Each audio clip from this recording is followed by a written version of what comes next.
Desde adentro muy lento susurra en mi ser un eco eterno que tiene poder. Bienvenidos a Desde Adentro.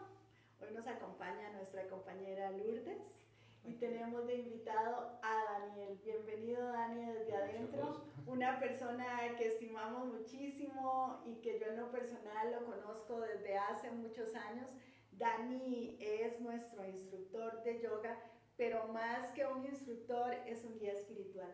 Y así es Dani, como lo hemos visto, los que hemos estado con ustedes por años, tiene esa capacidad de inducirnos a una meditación, a una reflexión, pero así. Fácil, fácil, fácil, fácil. Y por eso lo tenemos hoy aquí, porque queremos que toda esa esencia que tiene Daniel la pueda compartir con todos ustedes. Así es que Dani, bienvenido. Un gusto, espero que disfrutemos de este rato, que es de lo que se trata la vida. Estoy en un proceso justo en este momento de solamente enfocarme en el presente. Es complicadísimo, pero el 31 que las personas hacen deseos, yo dije, yo solo quiero uno, vivir el presente. Y ahí luchando para estar más enraizado al presente y disfrutarlo, y me ha servido mucho el año pasado saber que el presente es la semilla, la raíz del momento que sigue. Y las personas, en vez de enfocarse, que lo veo mucho, en vez de enfocarse más en el futuro, si supieran eso, que lo importante es que aquí yo estoy sembrando, estoy nutriendo todo lo que vendrá, nos enfocaríamos todos más y más en estar solamente en el presente. Entonces ese es mi reto del 2026. Diría nuestro maestro, ¿verdad, Lourdes? Que el presente significa un regalo y que todos los días son regalos diferentes, entonces hay que disfrutar el regalo de hoy, o sea, sí, lo que vivamos y lo que llegue el día de hoy. Pero el año pasado en una meditación yo me preguntaba, yo decía, ¿por qué es tan difícil? Porque realmente es casi imposible. Entonces en una clase de yoga dije yo, claro, si uno lo mirara, porque no puede verse, si uno lo mirara, el pasado es abrumador. O sea, no solo me refiero al pasado que ustedes han vivido, al pasado que vivieron sus ancestros, el planeta, el universo, la existencia. O sea, el pasado es demasiado que no tenemos noción de comprenderlo. A mí me encantan los programas científicos. Entonces hay un programa de ciencia para los jóvenes que agarran a una muchacha y le dicen corra, y le dicen cada paso que usted dé representa 10.000 años. Y la persona va corriendo y corre, pasan minutos, pasan media hora, y le dice, todo lo que usted ha recorrido no hemos llegado ni siquiera a la etapa de este punto. Y la persona ya tiene 45 minutos corriendo, y él le dice, todavía falta mucho, todavía falta, solo hablando del universo, del planeta. Entonces el pasado es gigante, y lo mismo el futuro. Nosotros estamos aquí, pero el futuro que nos queda a nosotros como humanos, a la raza humana, al planeta, al universo. Entonces, futuro y pasado son gigantes, y en el medio, casi invisible como una seda, está el presente. Por eso es casi imposible estar en él, porque tengo que luchar contra dos tiempos descomunales, y es casi como querer agarrar un hilo en medio de dos montañas. Solo se ven las montañas y solo siente las montañas. Y creo que esa es la dificultad que tenemos todos de estar en el presente. Qué interesante eso que estás comentando. Wow. Sí. Porque uno de los propósitos también de mi 2026 es eso, enfocarme en el presente. Y nunca lo había visto de esa manera. Es súper interesante porque es difícil. Uno dice, es tan fácil como saber que estamos aquí disfrutando este momento. Pero a veces la mente nos lleva a pensar en lo que tengo que hacer en 5 minutos, en 10 minutos, en una hora o en días a veces. Y ocupamos tanto tiempo en nuestra mente de ese espacio que nos perdemos del presente aquí y del ahora. Y también que esa fue como una idea mía. También en los libros de yoga se dice que el problema gigante del presente es que la mente no existe en el presente, la mente solo tiene vida en el futuro, que es genial para predecir, para Proyectar. todo lo que sea funcional, la necesitamos y es necesaria en el pasado porque toma las experiencias, el aprendizaje, de lo que somos, es eso, somos el pasado. Pero la mente, de nuestra esencia. la mente no existe en el presente, entonces como a la mente no existe en el presente, a ella no le gusta que estemos en el presente. Entonces en las clases de yoga siempre les digo, si a un niño que toda la vida le han dado papas fritas, hamburguesa, pizza, helados y chocolates, hoy le digo a partir de hoy va a comer lechuga y fresas, va a decir que no. Y va a renegar, y entonces la mente cuando yo la traigo a donde no existe, donde no tiene fuerza, llamémoslo así, va a hacer todos los berrinches y va a hacer todas las técnicas para devolvernos al donde ella es fuerte. Recuerden siempre, la mente es fuerte en el pasado y en el futuro, y esa es la lucha, que luchamos contra dos tiempos gigantes y luchamos contra una mente que no quiere quedarnos aquí. ¿Quién pierde ahí? Nosotros, porque sería soñado estar pleno todo el tiempo, vivir el presente. ¿Quién no lo deseara? Desde que se levanta hasta que se acuesta, y hay días que yo a las 10 de la mañana digo yo, mira, no estoy viviendo lo que quiero, no estoy en el presente, y hay veces que me acuerdo antes, hay veces que no, entonces todos lo quisiéramos, pero esas son creo que dos razones de mucho peso de por qué no. Dani, ahora decías algo importante, lo que son las enseñanzas desde la infancia, y ahí uno empieza a tener algunas creencias o algunos mitos, algunas limitantes, o también puede que tenga un camino muy abierto y muy bonito a nivel espiritual. En tu caso, desde pequeño se empieza a dar toda esta apertura, y considero que quizás por eso has logrado a tan corta edad de poder vivir una vida en tanta abundancia espiritual. Cuéntenos un poco cómo marcó esa infancia en este camino. Yo le digo a las personas que creo que tuve la infancia más atípica de nuestro lado del mundo, porque yo nací en una comuna. Mis papás dejaron todo lo material, vendieron casa, carro, empresas, bueno, un restaurante, ahorros, todo lo entregaron a la religión, y decidieron formar un sueño de una comuna espiritual, y yo tuve la fortuna de vivir mis primeros 15 años en ese espacio. Entonces llegamos a Costa Rica y desde que yo tengo uso de razón, que son 4 años, viví en la comuna, y prácticamente que entonces en la comuna eran varias familias, creo que entre 11 a 15 familias que vivían dentro de la comuna, y nosotros pertenecíamos a la comuna. Yo le merecía respeto a todos los hombres porque los veía como mis padres, y todo el respeto a todas las mujeres porque aunque era una mujer de 15 años era madre. Entonces se le refería a todas las personas madre, madre. Entonces yo decía, madre Ana viene hoy a mi casa, madre Lourdes hoy la invité pero no puede, y la edad que tuvieran. Y entonces siempre hubo como ese espacio de que todos nos protegían, y como eran madres yo podía llegar a decirle, deme de comer, y usted me podía regañar porque me vio haciendo algo indebido, rompiendo una planta, algo así. Entonces fue una crianza muy extraña porque al final me volvió muy externo, que no solo es la familia, sino que la familia es el mundo que te rodea, y si alguien llega a la comuna hoy, wow, es mi madre y es mi padre, y yo los voy a respetar y me van a cuidar. Wow, qué bonito, Dani, porque mi definición de amor es lealtad, armonía y respeto, y es justo lo que acabas de describir. O sea, al final ves eso como un todo, porque lo que vibra o la verdadera vibración que hay ahí es amor, amor universal. Todas las personas, sí. Sí, no, fue demasiado lindo, y aparte siempre tuve un papá sabio que buscó la manera de enseñarnos a través de la práctica. Entonces, de las historias que nunca se me olvidan, mi papá, si usted tenía una empresa de galletas, mi papá le decía, te traigo este ayudante, ¿cuánto me cobra porque él trabaje como usted? Y yo decía, no papá, ella me tiene que pagar a mí.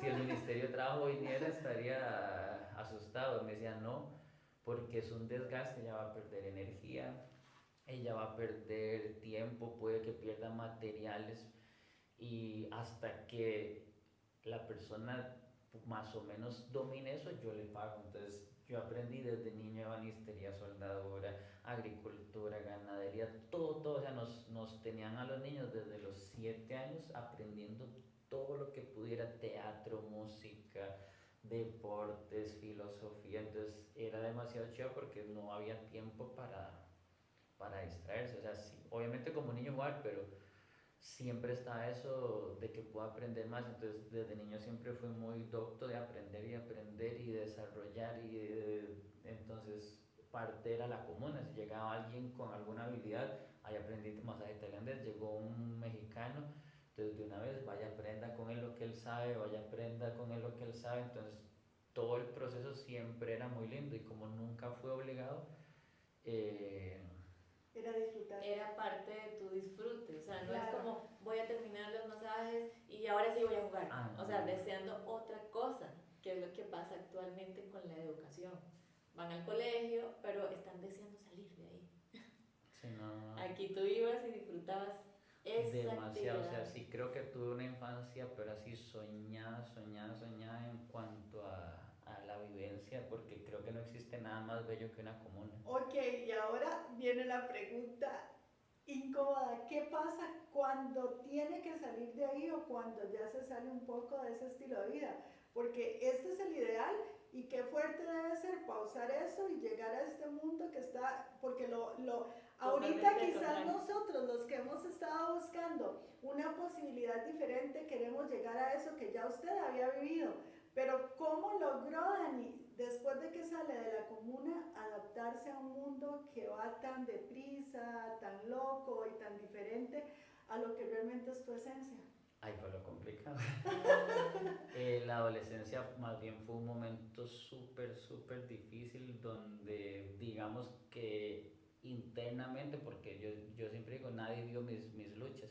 Por fuera me imagino que era el niño feliz que jugaba fútbol, siempre me sentí pleno como personita, pero por dentro siempre tuve que hacer ese trabajo. Entonces la adolescencia fue un proceso a lo interior donde nadie ve, pero demasiado complicado porque era desprenderme de lo conocido, porque era desprenderme de lo que yo creía, porque era desprenderme del todo, y eso comenzó a los 14 años. Entonces fue muy difícil, y quien marcó esa parte de mi vida fue mi hermano mayor, que fue un ángel, que él me enseñó prácticamente todo lo que yo sé y pongo en práctica.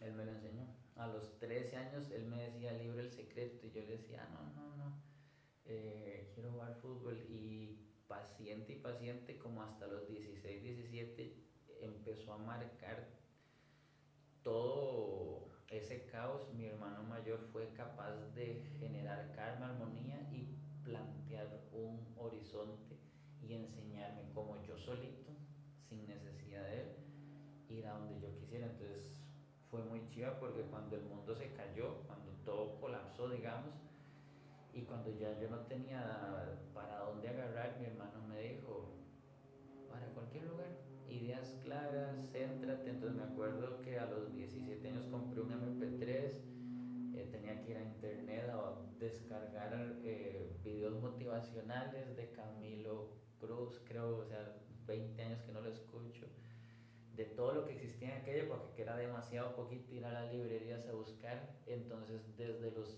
15 y 16 años empecé un proceso solo mío donde me separé de todo, y cada quien le funcionará su mundo diferente. Habrá personas que buscarán religiones, espiritualidad, culturas. A mí me sirvió alejarme de todo y dedicar todo lo que queda a encontrar yo las respuestas, y fue muy duro. Creo que entre los 16 hasta los 24 fue que yo más o menos dije, yo ya pasó lo peor, más o menos entiendo qué es lo que quiero, porque ni sabía, como un niño, yo ni sabía qué esperar. Entonces todos fueron guías. Como la comuna se desintegró, yo mantuve el contacto con todos. Entonces yo seguía buscando a Madre Ana para que me guiara con su sabiduría, a Madre Lourdes para que me escuchara llorar o enojarme o sacar la frustración. O sea, yo siempre mantuve el contacto, no me fui físicamente. No me alejé de la comunidad en un plan de hasta aquí, sino que simplemente dije yo internamente me salgo, comienzo mi viaje, seguía visitándolos a los que podía porque mucha gente se fue y seguí usando el conocimiento, el amor de las personas, todo lo que pasaba para sanar y tal vez como a los 23, 24, que fue más o menos antes de llegar aquí, que logré estabilizar emocionalmente, mentalmente, y de ahí en adelante ya sí ha sido como para arriba, para arriba, para arriba, para arriba, pero fueron años muy duros. Dani, ese momento en el que usted toma la decisión de poder compartir este estilo de vida, esta filosofía y estas enseñanzas, que aunque sí, como lo decías ahora, habías buscado, habías leído, realmente está ahí, está dentro porque lo viviste. Es una filosofía propia de acciones y de vivencias. ¿Cómo fue ese momento en el que Daniel dice, ok, yo quiero compartir esto con los demás, y empiezas a hacer ese camino espiritual ya no tuyo, sino como líder para muchos otros? Accidentalmente. Creo que me marcó mucho la historia de Buda, una de tantas que leí, que a Buda le dijeron, historia oriental, cuando Buda se ilumina, bajan todos los dioses, así cuenta la historia, y honran reverencia, porque los dioses dicen, es tan difícil que un alma logre llegar a su máximo potencial, que cuando alguien lo logra, los dioses venimos a darle la bienvenida, a honrarlo, a sentir ese humano que lo logró, que es como si me vio un adolescente como en Maze Runner cuando el muchacho sale del laberinto. Entonces, cuando los dioses bajan, Buda les dice, esto que yo siento nadie lo va a entender, y para no parecer un loco, prefiero nunca más decir una sola palabra. Esto es mío y no quiero gastar mi energía porque nadie lo va a entender. Entonces el dios más antiguo que estaba callado le dijo, el 98% de la gente no lo va a lograr, ni contigo, ni sin ti, ni hay manera, porque su proceso de evolución no les toca en esta vida, no lo va a lograr. El 1% lo logrará sin ti, solo, como lo hiciste vos, pero hay un porcentaje, póngale 1, 2 o medio porcentaje, que lo pueden lograr con ese poquito de ayuda. Entonces Buda dijo, ok, a partir de ahora prometo no callarme y no dejar de hablar hasta el último día. Entonces, notando las diferencias obviamente, ni siquiera es que lo hago por mí o las personas, simplemente es como en honor a esa historia. Dije yo, si logro inspirar a una persona en 100, de que valga la pena. Si este podcast llega a mejorar la vida a una, sí, ya eso es mucho, o sea, no es poco. En el mundo espiritual 1% es Muchísimo. demasiado y la gente no entiende eso. Dani, y es exactamente, ¿verdad, Lourdes? La Sí. misma filosofía que tenemos Los es desde maestros. adentro, y lo que los maestros... Los maestros también agradecen mucho el aprendizaje, o que le llegue el mensaje aunque sea a una persona. Y cuando empezó todo esto, fue exactamente eso lo que nos movió, Dani. En el primer libro, Desde la raíz hacia una vida simple, es justamente eso. Son todas las enseñanzas que nos han regalado y que nos han funcionado a nosotros como experiencia de vida para llegar a buscar ese balance que nos empieza a mover ya de la neutralidad a un poco más arriba, y tratar de buscar esa plenitud o esa vida en armonía, en paz, en libertad, que es a la que todos quisiéramos llegar. Creo que nosotros también, como filosofía, empezamos este camino desde ahí, queriendo regalar esas experiencias para que otros las pudieran compartir. Y dos cosas muy importantes es eso, lo que todos creen que es poco, es mucho. Estar en el presente un 1% del día no es para sentirme mal, es para sentirme increíble, haber cambiado o mejorado, no voy a decir la vida, pero haber mejorado la Instante, sí. tarde de una sola persona es demasiado. Y para entender el poder de 1%, que esto nunca lo he hecho en las clases, en la cultura de yoga se dice, a ver si me acuerdo, porque me lo decían de niño, existen no sé cuántos miles de millones, porque en yoga se habla de universos. De hecho, no sé qué tan cierto sea, pero sí sé que cuando Vishnu inhala, se crea el universo, y cuando él exhala desaparece. O sea, lo que para nosotros son miles de millones de millones de millones de millones de años es una respiración del Supremo. ¿Okay? Entonces existen muchos universos. Entonces, entre millones de universos, en pocos existe la luz. Entre millones de planetas, en pocos existe la vida. Entre millones de seres vivientes, porque en Oriente se dice que existen 16.000 millones de caracteres vivientes, llamémoslo ácaros, animalitos, variaciones, Todo lo que se mueva, se todo lo que crea, sea bueno, vida, todo lo que sea vida. Entonces, que entre los miles de millones solo existe una que es consciente, y entre miles de millones de humanos solo existe un 1% que se preocupa de salir de eso. De entre los millones que lo intentan, solo existe uno que ve la luz. De entre los millones que ven la luz, solo existe uno Que alcanza la que la iluminación. alcanza. Y ese fue, han habido muchos, pero ese fue el caso de Buda, de los más poderosos. Entonces, entender el 1% es para mí demasiado. Uf, Yo es creo una gran que cada época o cada historia de la humanidad ha tenido casi que solo una persona que logra alcanzar esa iluminación. En silencio muchos, porque la mayoría de gente que yo conozco prefieren apartarse del mundo, no gastan energía como nosotros compartiéndola, porque saben que va a ser desperdicio. Entonces, al final de cuentas, y a mí me pasó, o sea, yo muchas veces me pregunto por qué estoy haciendo esto. Sí, yo también, Dani, pero ahora que lo dices, recuerdo muy clara una vez una visita de mi querido Ali, y Ali dice, yo no quiero una santa, yo no quiero una persona en un claustro, yo quiero una persona común como todos, que pueda disfrutar, que pueda vivir la vida y que pueda llevar un mensaje de que esa vida se puede vivir desde otra perspectiva, pero no en silencio. Y eso fue compartiendo. Ajá, compartiéndolo. Pero cada humano comparte desde su plano, Desde su porque mundo, sí. existen personas que comparten sin tener que compartir. Entonces, yo tengo amigos que lo que hacen es escribir, cero contacto con el mundo, personas que lo que hacen es dedicarse a la naturaleza, cero contacto con nosotros. Entonces, sí existen muchos humanos que lo han logrado, pero quedarán en el olvido, porque parte de esa misión es permanecer en el anonimato total, total, total. Entonces, yo, los pocos que conozco, seres elevados, la mayoría no gastan ni siquiera un poquito de Prefieren no energía. compartir.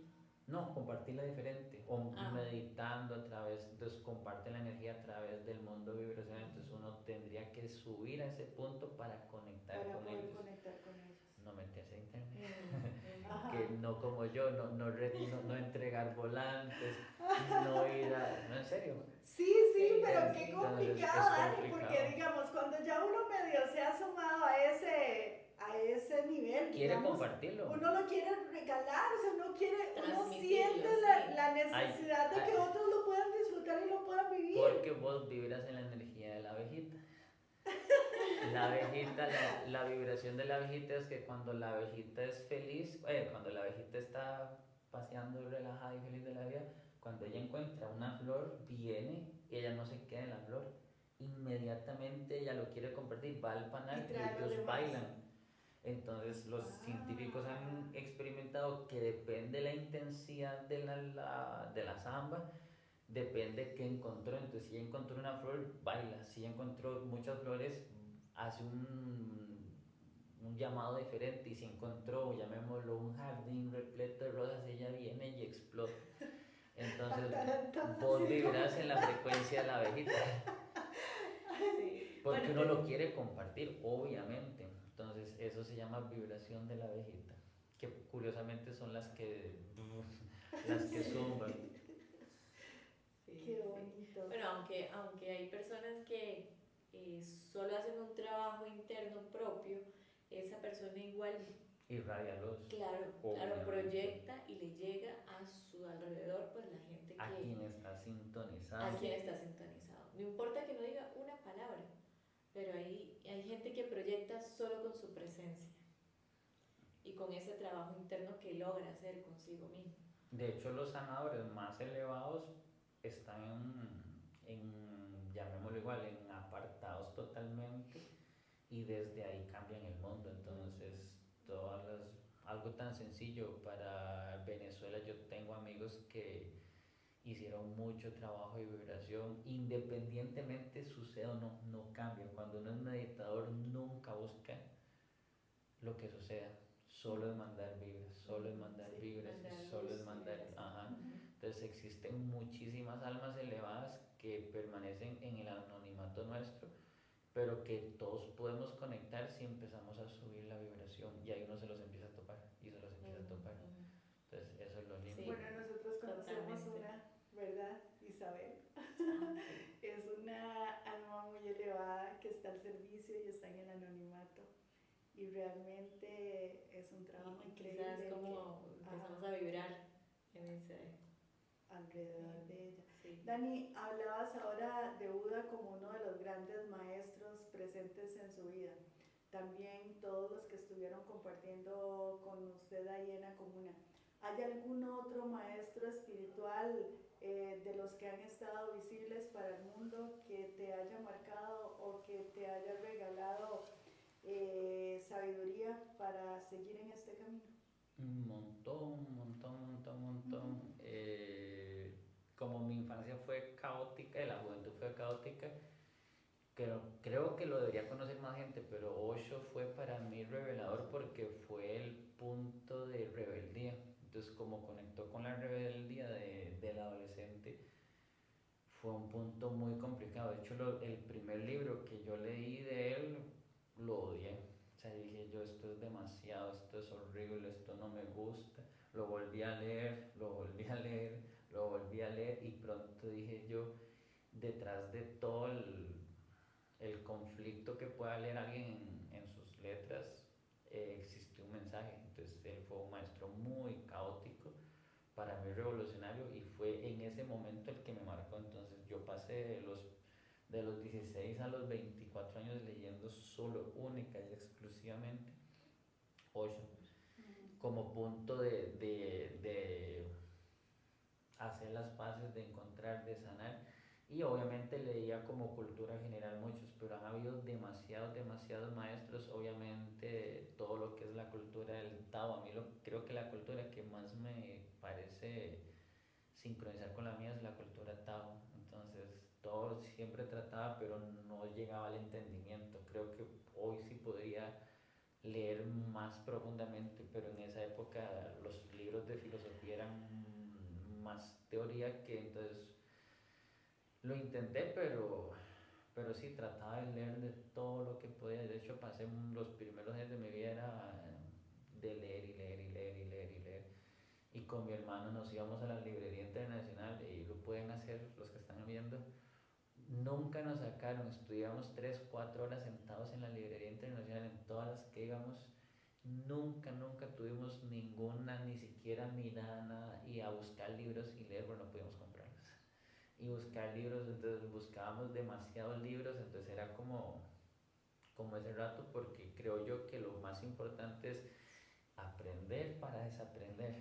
Entonces, Sí. obviamente, pero el aprender tiene que ser caótico, tiene que ser una locura, tiene que ser casi que una necesidad. Entonces, yo le diría a las personas, lean todo. Mi hermano me decía, busque los libros de los menonitas, de los mormones, de los islámicos, váyase a todas las culturas, a todas las filosofías, a todas las corrientes, a todas las variantes, y pronto va a ir encontrando cuál se acerca a usted y luego va a poder desarrollar su propia esencia, que ese es para mí el punto máximo, cuando de todo lo que aprendí yo genero mi propia corriente. Y tal vez, Dani, ahí esto se acerca a la siguiente pregunta que tenía, que era la relación entre la espiritualidad y la religión, porque las religiones nos imponen dogmas, nos imponen reglas, y hay que hacerlo porque hay que hacerlo.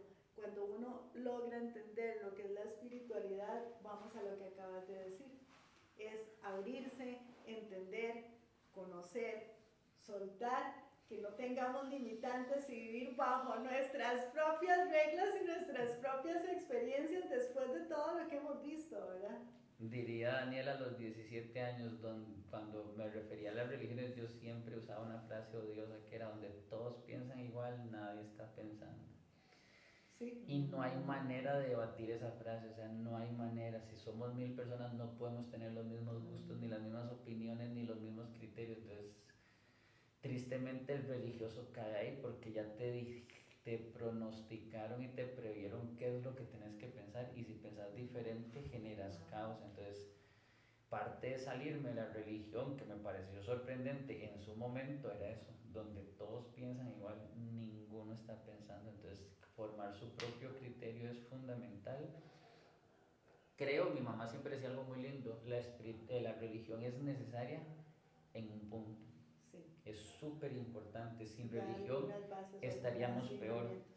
Entonces la religión debería ser un cimiento, pero de ahí tendríamos que tener la libertad de salirnos, de desarrollarnos. Y yo siempre le digo a mis alumnos, a mis amigos: Jesucristo no era cristiano, él no iba a la iglesia, él no iba a misa, o sea, él desarrolló.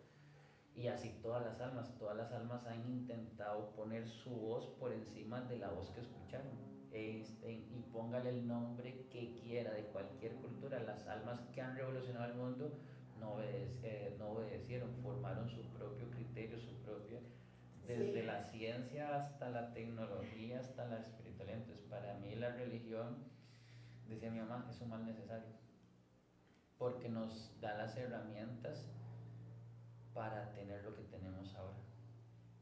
Y sueño con el día que la religión quede en el olvido. Y a mucha gente no le va a gustar eso, pero yo sueño, yo siempre digo: ojalá que en el 2060. No crea, Dani, yo sí siento que se están dando pasos agigantados. Pero... Y bueno, en mi caso, uno de los grandes maestros, y que he leído bastante, hice teología, y realmente puedo decir que hasta ahora, estos últimos meses, es cuando realmente entendí las enseñanzas del maestro de maestros, Jesús. Y Jesús vino aquí a enseñarnos a nosotros un camino de vida. Él vino a enseñarnos cómo despertar, cómo poder conectar con la conciencia mayor, y Él nos lo dejó a través de sus acciones. No solo a través de palabras, sino a través de acciones, porque ¿qué hizo siempre? Caminar. Escuchar solos, guiar, seguir solos. Y seguir la luz, expandir la luz y regalar la luz. ¿Cuáles fueron algunos de los regalos? Las bienaventuranzas, que usted ahora, como lo decía, uno en religión repite y repite, pero cuando usted con otra perspectiva de vida, con otro grado de conciencia se sienta y lee o entiende, bueno, aparte de que muchas de ellas están mal traducidas o mal interpretadas, para que mi maestro no se me incomode cuando digo que fueron tergiversadas, porque al final esa es la realidad. Pero que todo es tergiversado. Cuando nosotros entendemos realmente lo que significa cada una de esas parábolas como enseñanza de vida, de crecimiento en un crecimiento espiritual, o escuchamos el sermón del monte, donde él habla del reino de los cielos. El reino está dentro y los cielos son los diferentes niveles de conciencia, y ahí él también nos dice las bienaventuranzas. Una por una es cómo ir pasando cada nivel de este juego llamado vida. Entonces yo creo que realmente sí han llegado muchos maestros a colaborarnos y a tratar de que nosotros despertemos y entendamos que no ocupamos más que conectarnos con esa fuerza superior para poder disfrutar de Pero esa no vida es tan elemental. fácil. Sí, El problema es donde está el punto de quiebre, a mi simple opinión, es que la mayoría de personas no se atreven a poner en práctica lo que saben. Y esas son mis enseñanzas Entonces, si Lourdes ya sabe lo que tiene que hacer, sabe que tiene que evitar, sabe que tiene que hacer, sabe que tiene, ¿por qué no lo hace? Anita sabe todo lo que tiene que hacer y así todas las personas saben todo lo que está mal y lo continúan haciendo, todo lo que está bien y lo evitan o lo postergan. Entonces, creo yo que en el punto de aprendizaje, que ahí es de la otra parte de mi vida, cuando yo llegué a los 26, 27 años, yo decía, por más egocéntrico, sé tanto que podría escribir 2 libros o 3 libros de mi vida, de tonteras, pero soy como dijo mamá, soy como ese lorito que repite. Y todo lo que aprendí se llama Gurukula, en la escuela hindú, yo me sabía todos los libros, los mantras, yo decía, yo puedo pasar toda la vida repitiendo, pero soy un lorito. Entonces, el punto más importante para mí, y odiosamente creo que muy poca gente lo logra, es ponga en práctica lo que sabe. Y ahí es donde la mayoría se quedan ahí. Entonces, ¿qué es ponga en práctica? Yo les digo en las clases, yo a los 29 años dije, ya no leo más. ¿Para qué? ¿Para qué si tanto conocimiento o poco, lo que sea, pero si no lo pongo en práctica? Entonces, desde los 26, 27 empecé un proceso que es ponga en práctica lo que ya sabe. Pasar de la comprensión a la acción. Deje de buscar más conocimiento, deje de buscar más libros y más maestros si ya usted lo sabe. Entonces, es un proceso complicadísimo porque cuando es famoso, salió de la universidad, chao, mundo laboral, hágalo trizas. Pero entonces nosotros en el mundo espiritual nos quedamos en la universidad y no, voy a estudiar otra cosa, voy a leer otra cosa, voy a meterme en otro curso, voy a sacar 5 maestrías de luz y voy a sacar 200 doctorados de ángeles. Milagros. No, papito, Sí. mi opinión, porque cada uno es diferente, es déjelo hasta aquí y empieza a poner en práctica. Y es dolorosísimo, es duro. Cuando yo empecé a poner en práctica fue un momento muy complicado porque yo decía, no puedo. Tengo la teoría, pero ahora cómo hago poner esto en acción. Y tenía así 10 años de ser profesor de yoga y yo decía, lo sé, no lo puedo poner en práctica. Y no lo puedo. Y en ese momento habían conflictos familiares, de pareja, conflictos conmigo mismo, con la religión, con el mundo, con la vida y con la no vida y con todo. Entonces es muy, o no sé si fue solo a mí, pero es muy difícil decir, ahora es ponerlo en práctica. Y entonces yo le digo a las personas, obviamente lea, aprenda, busque información, pero tiene que haber algún momento en su vida donde usted diga, no más, a partir de ahora dedicaré la energía que me queda en ponerlo en práctica. Ahora, en esos momentos o sea, ya tenías 10 años De ser profesor de de yoga. ser profesor de yoga, pero entonces tenías la práctica, o sea, solo eras profesor, pero no practicabas esas Lo enseñanzas. intentaba, como Es cualquiera. que el mundo al final, o sea, Sí, es muy es que- difícil No, no. realmente porque Son diferentes momentos, como decir, si usted lo hubiera, si tenés de frente a Daniel de 22 años, él te dice, sí, yo lo pongo en práctica. Porque, Claro. y si vos tenés al de 26, te decir, no, yo ahora sí. Y si tienes al Daniel de 28, te dice, no, antes me costó, ahora sí. Entonces es un proceso que no termina. En yoga me encanta una frase que dice, después de un cielo hay otro, y después otro, y después otro, nunca terminas. Entonces posiblemente si hago un podcast a mis 54 años voy a decir, en el 2026 ni siquiera sabía que era ponerlo en práctica. Entonces nunca se termina, pero sí son puntos que marcan la vida porque mi vida cambia, o sea, mi vida tiene un giro, mi vida tiene un cambio visible en mí, en los demás, en lo que me sucede. Entonces creo yo que un punto de inflexión es cuando dije yo, o sea, no es que lo voy a poner en práctica, es que sí o sí lo tengo lo que voy vivir. a hacer. Y hacerse es de frase de yoga que me sabía desde los 10 años. ¿Cómo es? Usted es el que lleva las riendas de su vida. Un niño de 5 años sabe esa frase. Todas las señoras saben esa frase. Sí, Todo el pero mundo un sabe niño que no usted... puede llevar las riendas de su vida. No, pero la saben. Sí, exacto. Todos sabemos exacto. que nosotros Ah. somos quienes llevan las riendas de nuestra vida, siendo un chiquito maleducado, mal hablado, Sí. o robando. Claro. Entonces todos lo sabemos y yo lo sabía. Entonces por eso digo yo, y lo intentaba, pero hubo un punto que yo dije, hasta que a partir de hoy solo, pues esa es la frase, a partir de hoy solo gasto energía en poner en práctica. Entonces llegar a ese punto de inflexión cuando usted diga, a partir de ahora solo gasto la energía en lo que sea, en dar luz, en viajar, en meditar, pero mientras uno ande a aguas tibias y diga, no, mañana sí, y ya sabe que mañana no lo va a hacer, y yo no dice, la otra semana sí, yo no soporto, desde esa época yo no soporto las promesas. Los propósitos de año El nuevo. uno del año y el otro que porque no es, nunca lo va a definir un calendario ni mañana. Mañana hago ejercicio, sí. El lunes el hago, el viernes no tomo, entonces siempre, como todo el mundo habrá sabido, el que tocó fondo es el que salió. A mí en mi caso fue cuando yo puse un límite, dije yo, a partir de aquí toda mi energía que queda es a ponerlo en práctica. Entonces ahí hubieron cambios y espero que sigan y sigan y sigan. O sea, podríamos resumirlo en tomar acciones para que cada día se viva mejor y poder ir viendo esa transformación de mi propio yo. Sí. Okay. Para la filosofía de Daniel, ¿quién es Dios? Wow, esa es de las preguntas que más me costó resolver en la infancia, que le dediqué años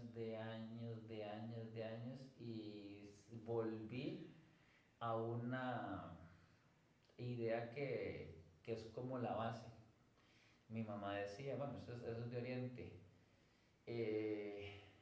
si nosotros somos una gota, Dios es el océano. Es demasiado simple a la hora de responderlo. Entonces al final de cuentas la gota nunca va a ser un océano, pero forma parte y es la esencia. Entonces para mí Dios es la energía que se encarga de mantener el mundo en equilibrio. Y llamémoslo mundo a nuestra propia vida, al proceso, a todo lo que sucede.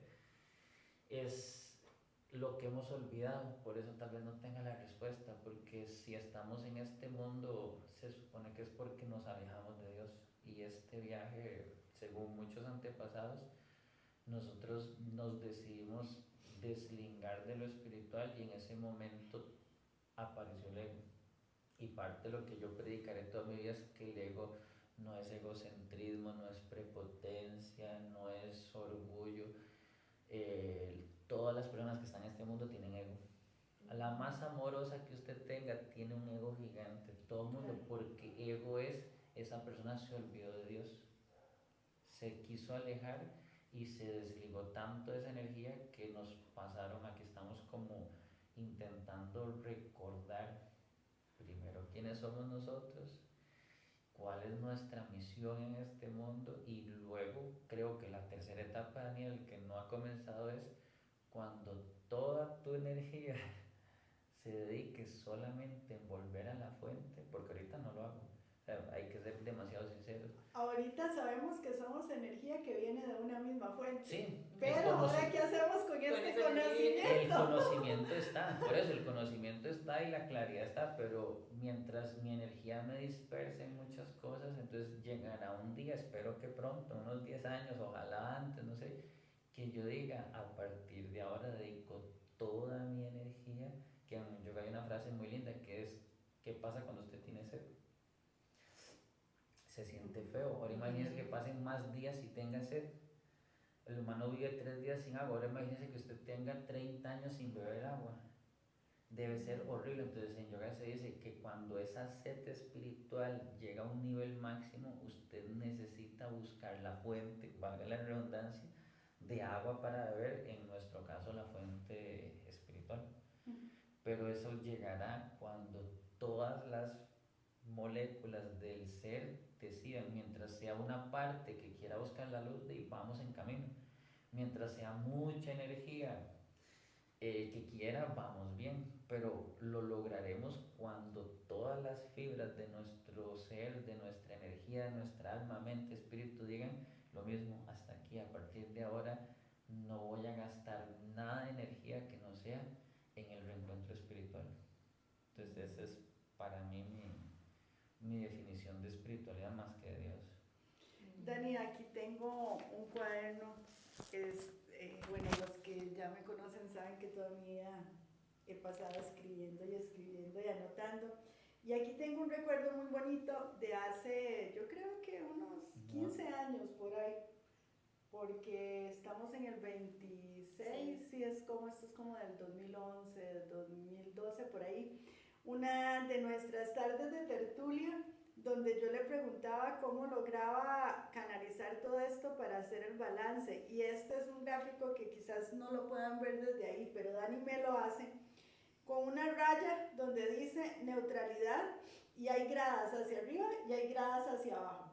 Las gradas hacia arriba, por una connotación yo creo de siempre que uno ve un menos, un más o positivo o negativo, pero en ese momento lo que hablábamos era más vibración o alta vibración y otras de sobrevivencia. Y aquí hablábamos un poco de todo lo que eran las vibraciones o los sentimientos y los pensamientos que se presentan día a día y que tenemos que empezar a gestionar para decidir si me quedo aquí en la parte de la neutralidad o empiezo a subir o si quiero empezar a bajar. A mí en realidad esto me marcó un montón porque después de que me explica Daniel esto me dice, ok, ahora sí, la tarea de hoy es, ¿dónde nace mi meditación? Esa era mi tarea, decir yo, ¿dónde nace mi meditación, verdad?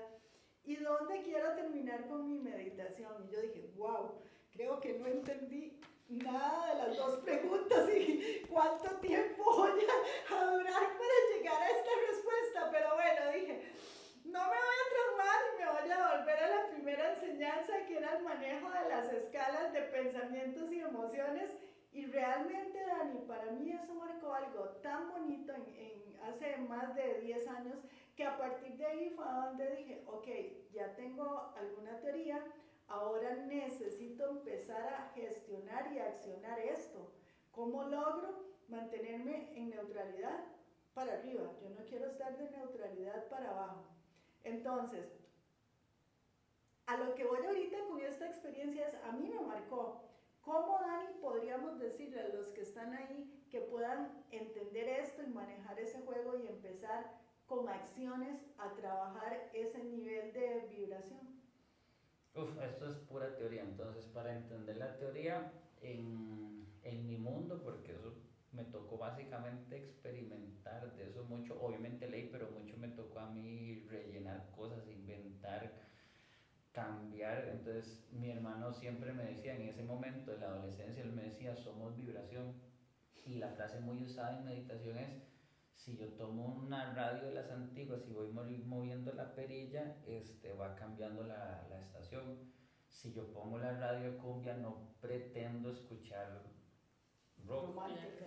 Si pongo la radio rock, no voy a pretender escuchar clásica o salsa. Entonces las personas que no saben dónde está su frecuencia terminan pagándola muy alto porque al final no canalizaron. Y si usted incluso no canaliza y queda en el medio, lo que va a haber es bulla. Entonces, para que se entienda simple, en mi perspectiva existe una escala de energía donde obviamente abajo está, no es lo malo, es lo más pesado, lo que duele, lo que pesa, lo que carga, y arriba sí, de sobrevivencia. se va depurando, así como abajo está la piedra, usted no pretende encontrarse una montaña, una roca allá arriba, no va a haber. Si hay una roca, el peso la lleva a donde tiene que estar, y si hay un gas noble, la propia naturaleza la lleva a donde pertenece. Entonces, si una, primero es entender la teoría, lo que les dije, el conocimiento es demasiado importante. Entonces, la idea de esta teoría es que yo primero tengo que saber qué es lo que quiero, dónde quiero vibrar. Mi hermano me decía, aquí abajo está todo lo malo, los hospitales llenos, los accidentes, Las cárceles. todo lo que usted considere malo, póngalo ahí para no enredar mucho.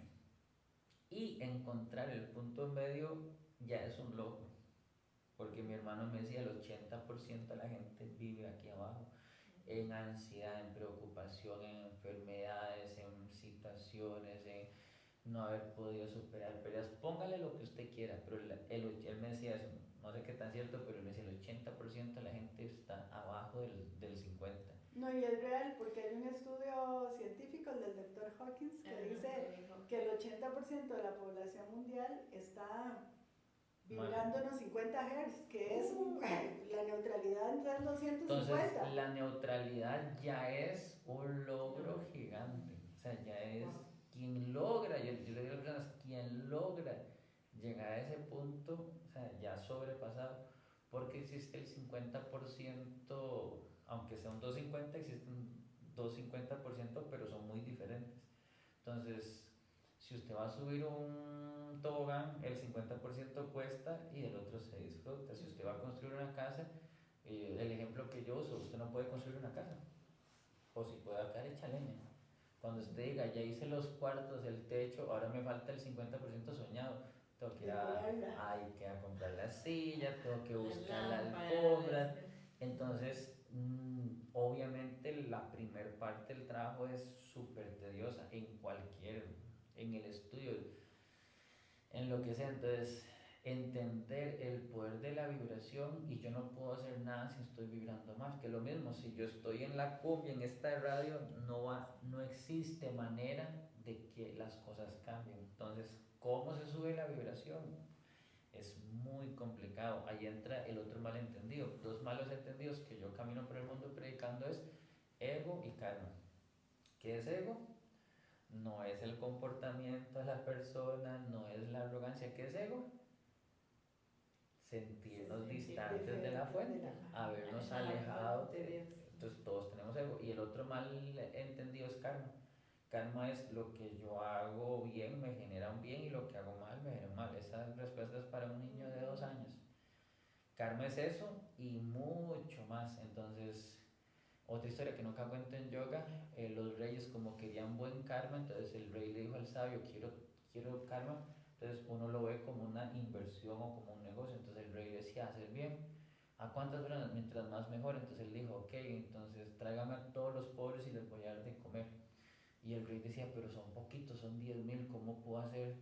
Entonces, ¿qué es lo que hay mucho? Entonces, mira hasta dónde se tergiversa el pensamiento humano. Entonces él dijo, es muy fácil, llenémoslos de pulgas y garrapatas, entonces estamos alimentando a las garrapatas y a las pulgas y ya yo le pago. Entonces a usted lo lleno de pulgas y de garrapatas, entonces estoy haciendo buena acción con 100,000 seres y más uno, 100,001. Ahí se puede tergiversar. Por eso es que es peligroso creer que karma es acción-reacción. Ahí entra el ego, Sí, porque ahí estás completamente alejado del ser. Pero estás cayendo en la cualidad que la gente cree que es karma. Entonces, si yo ahorita, entonces yo digo a las personas, si ustedes ahorita salen y entregan ayuda a 100 personas creyendo que eso va a ser buen karma, al revés, eso es mal karma. Porque a la ley del karma sí hay un sobreentendimiento. Entonces, lo primero es entender que el karma es más que acción-reacción. Y todo el mundo siempre cree que el karma es eso, es mucho más. Karma es cómo limpio el ego. ¿Ya? ¿Cómo lo limpio?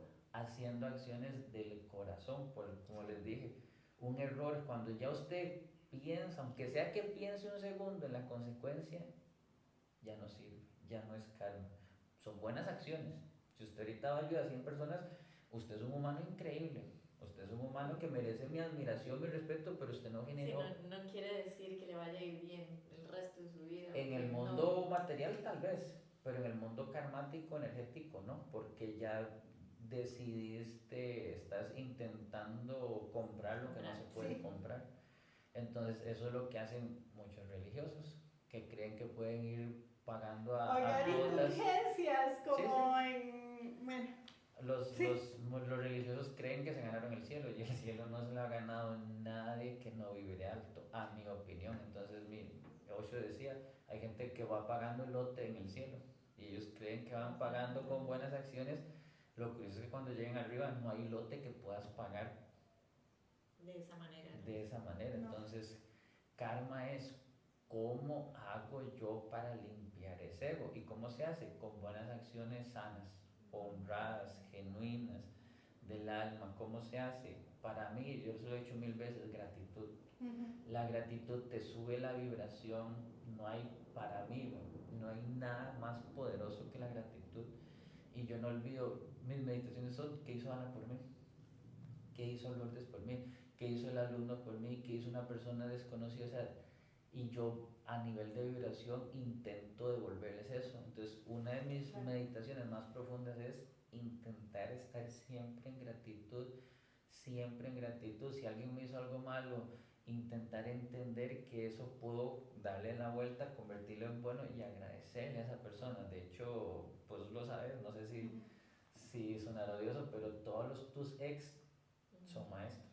Todos, Sí, por eso, supuesto. todos los que la gente dice el jefe, que es lo peor, es un No, maestro, todo, todos son todo, maestros. todo, Y hasta todo, esas cosas no bonitas. todo, la que llegaron a- enfermedad, todo lo que me pase malo, al final no fue es, una transformación. son maestros y al final Sí. merecen nuestra Gratitud. gratitud. Y usted debería agradecerle a todos sus ex, a sus enemigos, a sus criticones, a los, ¿cómo se dice? A los haters Sí, de redes porque sociales, nos han enseñado. a cualquier persona. Una Entonces, prueba. para mí la vida es gratitud. Entonces, entendiendo eso, todo es gratitud. Está todo lo que pase. Yo hago una frase que el año pasado y antepasado me marcó es: no existe nada más poderoso e increíble y hermoso que lo cotidiano, que lo que llamamos normal.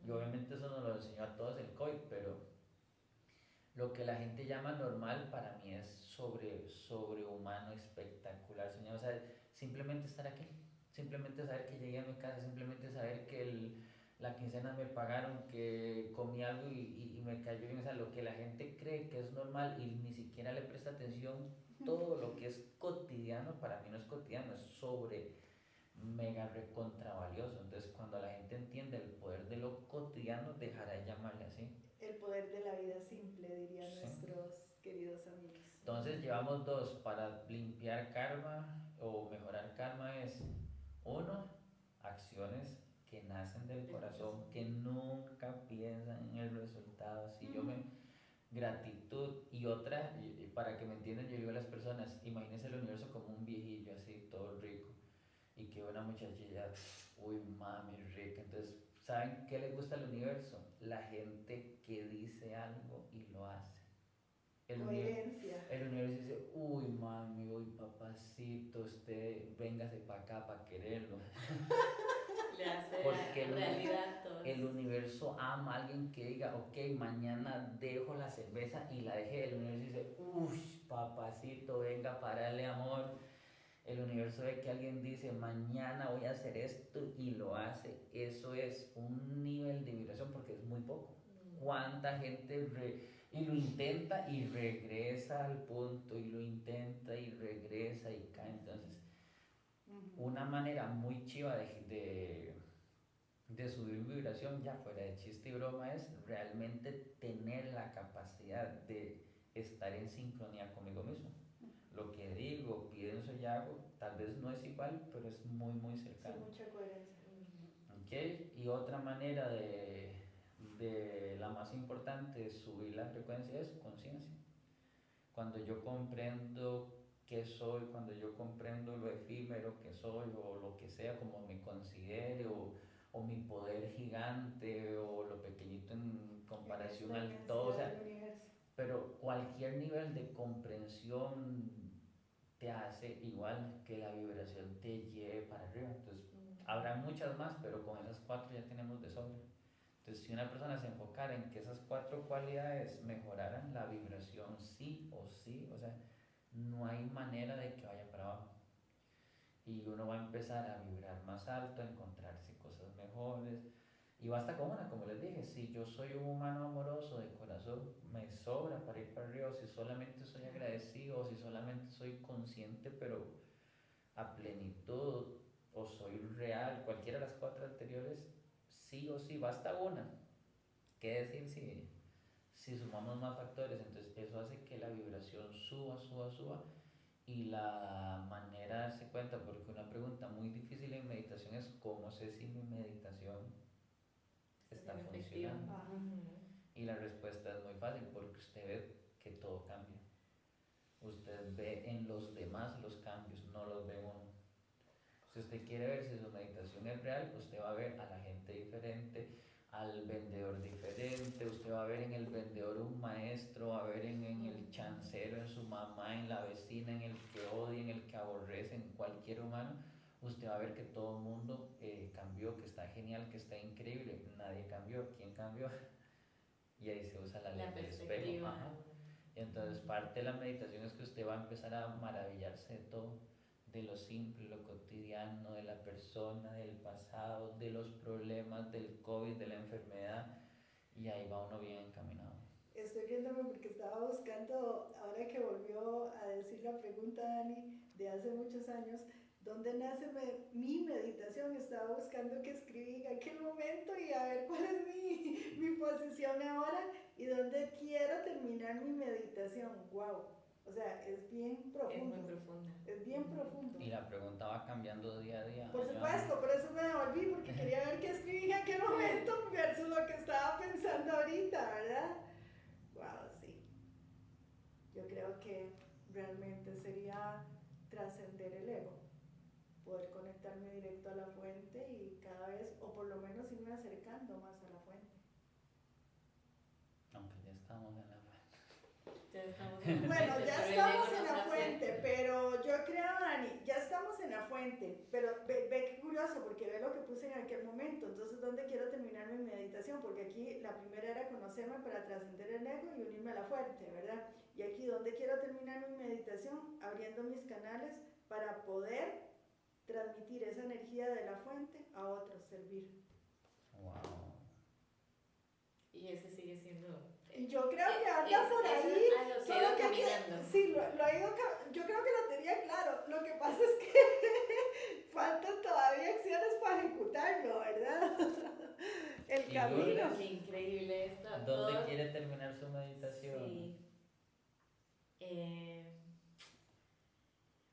Por el momento o actualmente yo caminaría por ordenar mi mente, por ordenar mi mente, pues llevarla a un orden para poder sentir y ver las cosas de una manera más clara, como con más claridad. A nivel de vibración, mientras más orden hay, más arriba se vibra. Entonces, parte de esa Wow. escalera que yo hago, lo que realmente hay abajo no son enfermedades. Yo puse el ejemplo, pero yo digo en mis clases, si a vos una enfermedad terminal te provoca un cambio positivo, haber dado, pero así, toda la vuelta a tu vida, y muchos maestros de yoga comenzaron con una noticia. Le queda un año, lo suyo no tiene cura, y convirtieron eso en algo espectacular. Entonces, no es tanto lo que pasa, pero sí algo vital es que las energías abajo siempre están desordenadas. Esa es la característica de lo que está abajo, y las energías que están arriba siempre están organizadas, y mientras más orden, más arriba. Lo que a veces me pasa es que logro ordenar y luego vuelvo otra vez, como ese ciclo que estábamos hablando, que a veces uno toma acción, pero... Y el universo dice, Y vuelve otra vez. Ay, no, todavía le falta un poquitito. Todavía no. Exactamente, sí.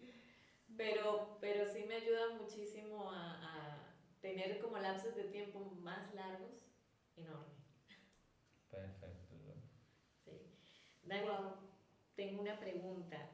¿Cómo el yoga, qué tipo de yoga tú enseñas? ¿No tienes una No. específica? Una cosa chistosa es Tiene que la firma Daniel. Sí, la firma de Daniel. siempre que llega alguien, no sé si para bien o para mal, yo tengo que hacerle la creación. Esto que usted ve no es lo típico, no sé si le gustará, no le sé. O sea, son tantas cosas, tanto, póngale el nombre que quiera, pero yo he agarrado todo lo que he aprendido y he ido formando una propia técnica, y lo que enseño, digamos que es básicamente mi sello personal. Filosofía. Sí, es muy diferente. De hecho, Dani, desde que hablamos de esta posibilidad, yo te decía que yo quería hacer como esas dos partes, porque yo quiero también que la gente entienda lo que vive uno con Daniel en una clase, y ojalá se pudieran acercar, o por qué no, quizás Dani a futuro pueda estructurar esas clases Su y propia poderlas, filosofía. sí, y Pero- poderlas vender regalar, compartir, lo que fuera, a través también de la parte digital, que yo sé que es difícil para poder impactar a muchos, porque yo realmente les digo, han sido muchos años, tal vez no de constancia completa, porque en algunos momentos he tenido que parar o por lesión o por viajes, pero para mí la filosofía de vida de Dani ha marcado fuerte mi camino y mi desarrollo espiritual, y eso me encantaría que se pueda compartir. Entonces yo no sé si podemos ir aterrizando aquí y hacemos una segunda parte donde ahí lo hagamos un poco más práctico. ¿Te parece? Perfecto, perfecto. Súper. Y a mí me encanta mandar tareas. Ok, ¿cuál es la tarea de hoy? ¿Cuál es nuestra tarea? Para el público a mí me encantaba cuando yo comencé yoga, yo empecé a hacer yoga a los 8 años en tercero de la escuela y no me gustaba, obviamente yo era un niño, yo quería jugar bola y yo iba porque me parecía bonito un ratito. Entonces mi maestra me decía, vas a imaginar que hay una luz roja aquí,